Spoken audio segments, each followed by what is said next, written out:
Serangan kelompok kriminal bersenjata atau KKB Papua yang masif baru-baru ini ternyata menimbulkan dampak yang besar. Warga yang semakin mencintai prajurit TNI yang bekerja setulus hati melindungi mereka.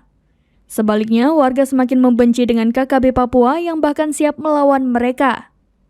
Seperti dikutip dari surya.co.id pada Jumat 12 Mei 2023, kerja nyata, kerja ikhlas, dan kerja keras para kesatria Tengkorak Kostrad pimpinan Letkol Infanteri Ardiansyah alias Raja Aibon Kogila di Intan Jaya, Papua semakin menunjukkan perubahan yang positif.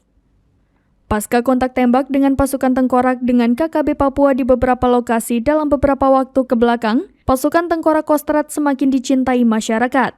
Di sisi lain, masyarakat Intan Jaya semakin tidak menyukai bahkan siap melawan gerombolan KKB Papua karena selama ini selalu membuat masyarakat Intan Jaya menderita. Selama 7 bulan ke belakang, program borong hasil bumi yang digalakan oleh pasukan Tengkorak Kostrad telah membuat perputaran roda perekonomian masyarakat Intan Jaya berubah secara signifikan. Mama-mama begitu senang saat semua hasil kebunnya diborong habis oleh para kesatria Tengkorak.